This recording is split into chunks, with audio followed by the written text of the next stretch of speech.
Bonjour, que c'est pas cette semaine? Ouais, je fais ce rack à canne à pêche là. Ouais, mais malheureusement, j'ai pas de canne à pêche ici pour vous montrer ce que ça aurait de l'air. Mais par contre, une chose que je peux vous montrer, c'est la belle sculpture que j'ai faite sur le dessus.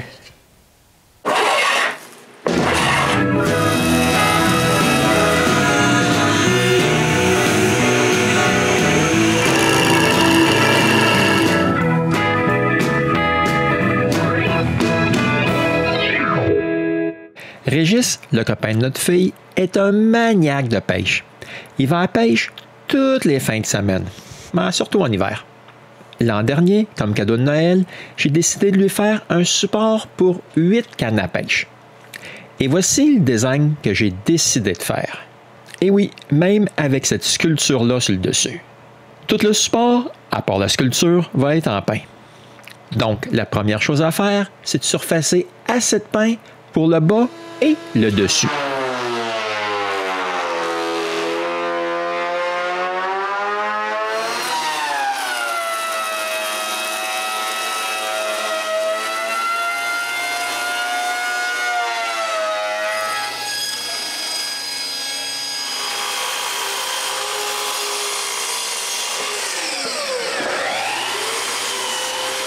Après avoir coupé 4 bouts de planche, je peux les coller ensemble et attendre que la colle sèche.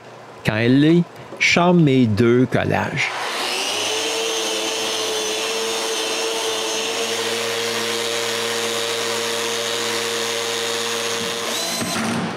Et maintenant, c'est le temps de m'occuper du bas du support. Tout va être coupé avec ma machine CNC. La première chose à couper, c'est les 8 trous du bas. Ça a été super facile de les faire avec Aspire. Voici comment je les ai faits. Je sélectionne chaque cercle de mon patron et, dans l'onglet Modélisation, je sélectionne Créer une forme depuis le tracé. Et c'est aussi simple que de sélectionner le dôme avec un angle de moins 90 degrés et une hauteur de 0. Ensuite, j'ouvre mon tout nouveau composant et je m'assure que la hauteur de sa forme est la moitié de l'épaisseur de mon bois. Et c'est tout. Maintenant, j'ai juste à créer le parcours d'outils avec un forêt à bourron et voici la forme que chaque trou aura. Ouais, si on regarde le résultat final, bien, c'est pas mal ça. Ah, mais j'ai pas totalement fini avec le bas. Je dois changer le forêt pour un à bout droit pour couper l'extérieur. Et je le coupe. Évidemment, ça va pas aussi vite que ça dans la vraie vie. Moi, mais quand je perce les trous des poteaux, j'ai un petit accident. J'ai pas fait monter la fraise assez haute et je coupe dans le bois. Tout ça, c'est à cause de l'espaceur que j'ai mis sur le bois était plus petit que ce que j'ai coupé et que ça a fait bomber mon morceau. Et maintenant, j'ai ces belles lignes à corriger. Ah, mais j'ai pas fini. Il y a aussi le haut à couper. Avec toutes les courbes, je suis pas mal content que c'est ma machine CNC qui coupe ça. Ah, c'est bien moins long, mais c'est pas aussi vite que ça quand même. Et voici le produit final. Ah, je suis pas mal content. Ouais, mais un peu moins des lignes que je dois enlever sur le bas par contre. Certaines, là, y étaient trop profondes et l'assembleuse a été insuffisante.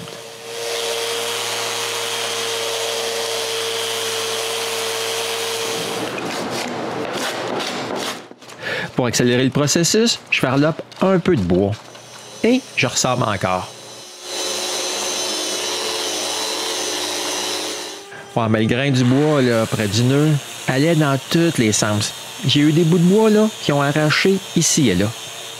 Je les rebouche donc avec l'époxy. Maintenant, je dois tout mettre droit avec le reste du bois. Je dois aussi sabler les 8 trous. Il faut aussi enlever les 4 petites ailettes qui restent.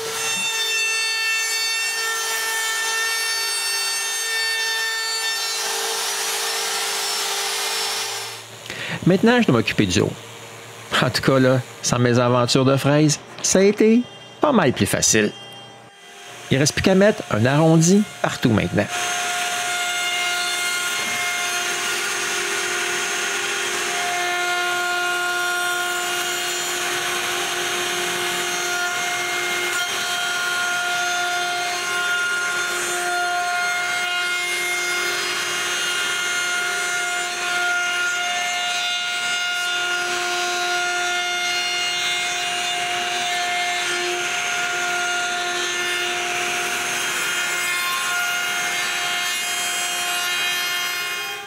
Et voici de quoi les deux parties ont de l'air, une par-dessus l'autre.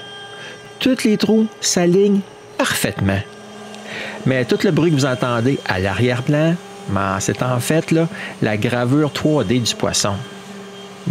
Ça s'est pas fait tout seul, ni en criant poisson. Mais par contre, c'est pas très difficile à faire. Encore dans Aspire, il faut créer un canevas de travail de la grosseur du bois qu'on a sous la main. Ensuite, c'est aussi simple que d'importer le fichier 3D STL du poisson. Ouais, mais c'est un peu trop gros. Je le rapetisse donc à la bonne grosseur, je le centre et le tour est joué. J'ai ce qu'il faut que je grave. Mais avant, j'ai une chose à faire. M'assurer que j'ai la bonne hauteur et c'est tout. Je suis prêt pour le parcours d'outils. Je commence par le parcours d'ébauche. Après, je m'assure que les paramètres sont corrects et je vais à l'onglet d'ébauche. Je m'assure que j'ai bien le bon forêt, celui à bourron avec un recouvrement de 40% et aussi, très important, un décalage de contour de 10 mm. Là, c'est prêt pour calculer la passe d'ébauche. Et voici ce que la fraise va couper.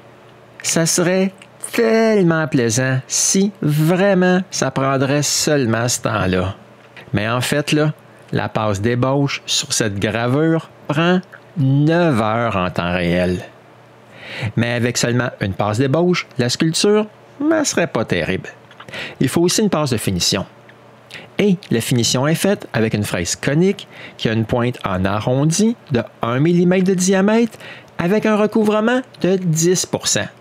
Et maintenant que je suis sûr que tous les paramètres sont corrects, je peux calculer la passe de finition. Et voici ce qu'il faut sculpter. Encore là, c'est loin d'être vite comme ça.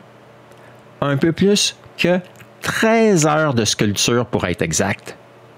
Mais il faut aussi comprendre qu'il y a plus que 2000 va-et-vient horizontaux pour sculpter le poisson.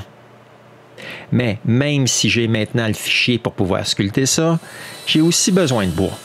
C'est donc le temps d'utiliser du bout de planche de chêne que j'ai sorti de mon bois de chauffage et d'y couper les bords droits.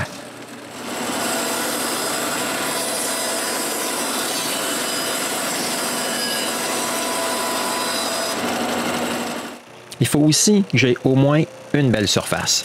Je passe donc ce bout de bois dans la sableuse à tambour. Je sable le bas, super beau, et le haut, juste un peu. Et c'est ce bout de bois que je sécurise sur ma CNC. Maintenant, il ne me reste plus qu'à la laisser marcher. Premièrement, la passe d'ébauche. Comme je vous ai dit, seulement cette passe-là prend 9 heures. Et c'est pendant que ça sculptait, la passe d'ébauche, que j'ai fait tous les travaux que vous m'avez vu faire sur le haut et le bas du support. Mais j'ai aussi les 3 poteaux à tourner. Puis je peux aussi prendre mon temps parce que la passe de finition va prendre 13 heures. Donc, pour les poteaux, je commence par couper des bouts de pain carrés.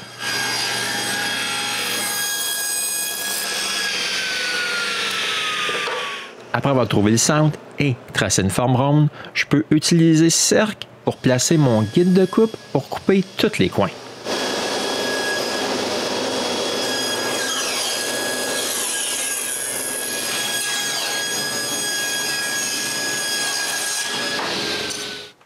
Ensuite, je peux mettre cet hexagone sur le tour à bois et tourner un long cylindre.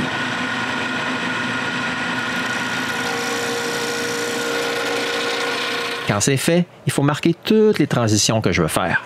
Sur certaines marques, j'en ajoute 2 autres pour les extrémités des boules. Pour mieux voir mes marques, je pars le tour et je les retrace. Ensuite, je suis enfin prêt à tourner le premier poteau.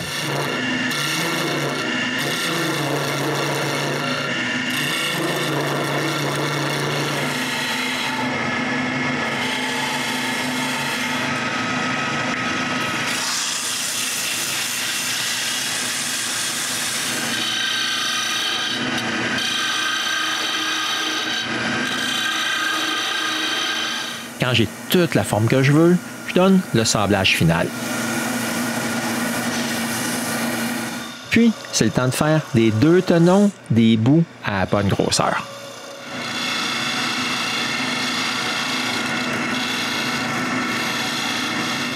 Et j'ai mon premier poteau de tournée. Ouais, mais j'en ai besoin de 3 par contre. Les voici. J'ai aussi le poteau que je vous ai montré que j'ai tourné. Bon, qui en bout de compte, là, il ne me plaisait pas du tout. Plus un qui s'est brisé. Il ne me reste plus qu'à couper les tenons à la bonne longueur. Et je peux faire un assemblage à sec. C'est parfait. Il manque juste quelque chose ici. Et ça tombe bien parce que la gravure est enfin terminée après seulement 22 heures. Ouais, pas pire. Pas pire, là, pas en tout. Ça va paraître super bien ici. Mais avant de pouvoir la mettre à sa place, je dois couper le contour de la sculpture.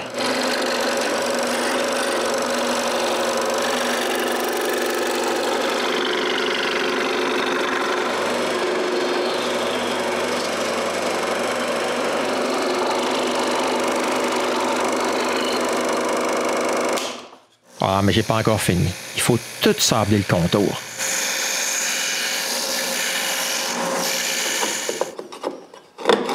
Ma sableuse, elle peut pas se rendre partout. Le reste, il est fini avec la scie à chantourner et des râpes.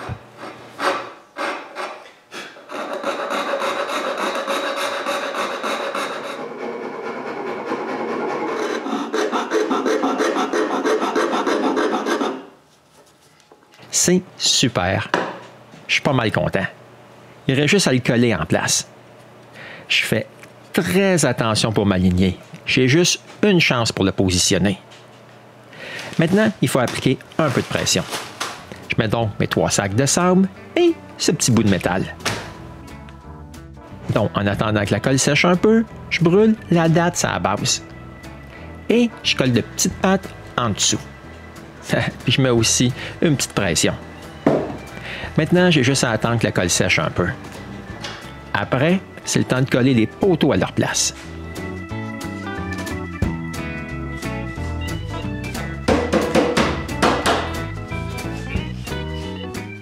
Et voici le travail de fait. J'ai juste à attendre, encore, que la colle sèche. Quand elle l'est, je nettoie tout mon support d'alcool et je le vaporise. Je commence par le dessous et ensuite tout le reste.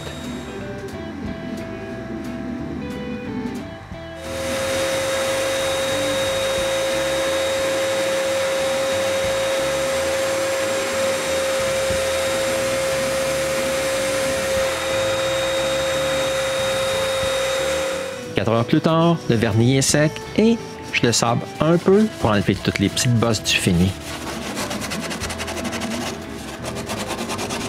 Je nettoie tout ça à l'eau et c'est le temps de vaporiser la deuxième couche de fini.